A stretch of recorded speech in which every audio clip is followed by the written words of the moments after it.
Selamat pagi para sahabat Dhamma, dimanapun Anda berada. Semoga senantiasa selalu diberkahi kesehatan, kebahagiaan, dan kesejahteraan. Selamat datang di Wudiko Channel Namo Buddhaya. Kembali lagi bersama saya Biku Diko pada kesempatan pagi yang cerah dan berbahagia ini. Ya, di sini tempat saya tinggal, ya, lagi cerahnya, maka saya mengatakan di pagi yang cerah dan bahagia ini kembali saya akan menyampaikan kisah-kisah inspiratif atau cerita-cerita Dhamma inspiratif yang dikutip dari cerita Dhamma pada Atthakatha.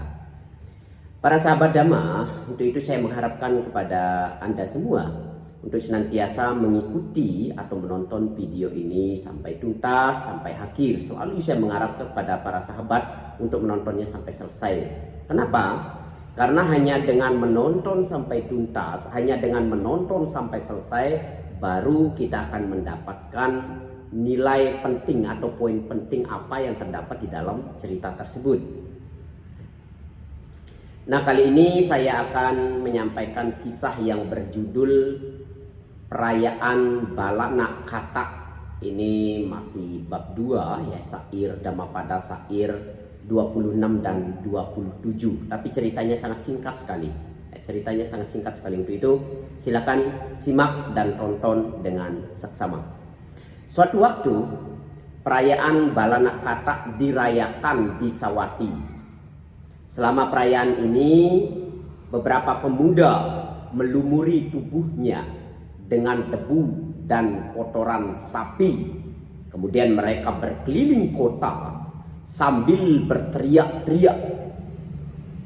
Perbuatan mereka ini menyusahkan masyarakat. Mereka juga berhenti di setiap pintu dan tidak akan pergi sebelum diberikan uang. Nah, ini Anda paham, ya, maksud dari cerita ini. Mereka akan berdiri di depan pintu dan mereka tidak akan pergi jika belum diberikan uang. Nah, waktu itu beberapa murid Sang Buddha yang hidup berumah tangga berdiam di Sawati.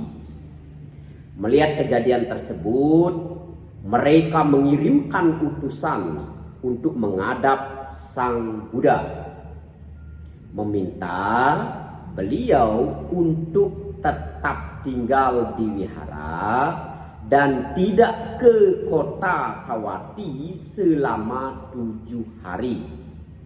Umat rumah tangga ini, ya, meminta kepada Buddha untuk tidak pergi ke kota selama 7 hari. Mereka mengirimkan makanan ke wihara dan mereka sendiri tinggal di dalam rumah. Ya, karena Buddha tidak keluar, ya, tidak keluar kota, ya, tidak menuju kota Sawati. Para umat rumah tangga ini mengirimkan makanan ke wihara tempat Buddha tinggal.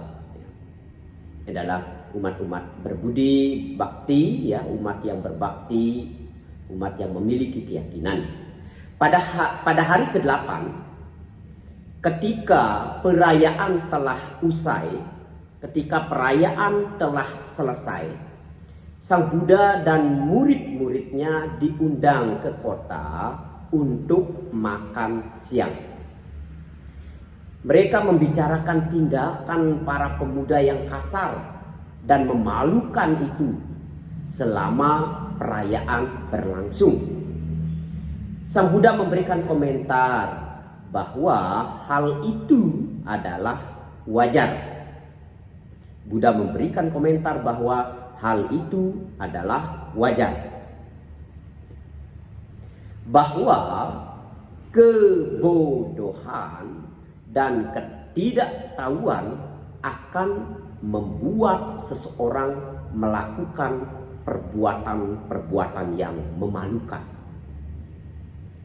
Garis bawahi, ya, apa yang Buddha sampaikan tadi, bahwa mereka yang bodoh, mereka yang tidak memiliki ketidaktahuan, mereka akan melakukan perbuatan-perbuatan yang memalukan.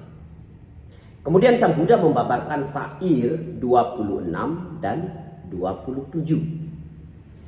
orang dungu yang berpengertian dangkal terlena dalam kelengahan. Sebaliknya, orang bijaksana senantiasa menjaga kewaspadaan, seperti menjaga harta yang paling berharga. Jangan terlena dalam kelengahan. Jangan terikat pada kesenangan-kesenangan indera. Orang yang waspada dan rajin bersamadi akan memperoleh kebahagiaan sejati.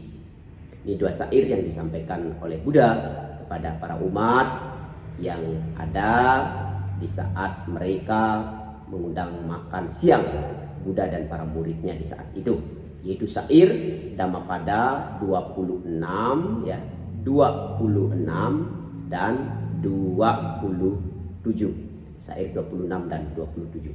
Jadi para sahabat Dhamma dimanapun Anda berada, poin penting dalam kisah atau cerita ini, maka janganlah menjadi orang dungu atau orang bodoh atau orang yang tidak memiliki pengetahuan. Karena orang yang tidak memiliki pengetahuan, mereka yang bodoh, mereka yang dungu akan melakukan hal-hal yang tidak bermanfaat. Mereka akan melakukan hal-hal yang merugikan. Mereka akan melakukan hal-hal yang memalukan. Maka marilah kita menjadi orang bijak, menjadi orang baik, menjadi orang yang tidak dungu, agar kita tidak melakukan hal-hal ceroboh, agar kita tidak melakukan hal-hal yang tidak berguna, agar kita tidak melakukan hal-hal yang bermanfaat.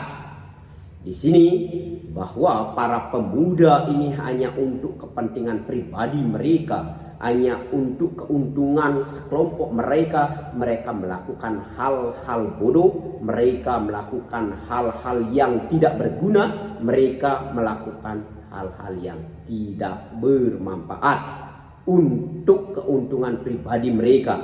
Bahkan sampai tubuh mereka sendiri dilumuri dengan kotoran sapi, dilumuri dengan lumpur, dilumuri dengan debu, kemudian berdiri di depan-depan pintu para penduduk dengan tujuan untuk memperoleh keuntungan atau penghasilan.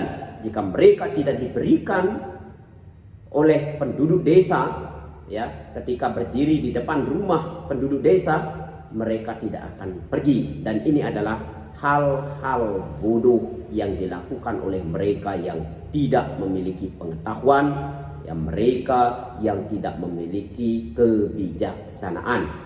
Maka Buddha mengatakan mereka melakukan itu adalah hal wajar karena mereka diliputi oleh kebodohan dan ketidaktahuan. Untuk itulah mari kita senantiasa menjadi orang-orang baik, orang-orang bijaksana. Semoga semua makhluk hidup berbahagia. Sabe sata bawantu sukitata. Namo Buddhaya.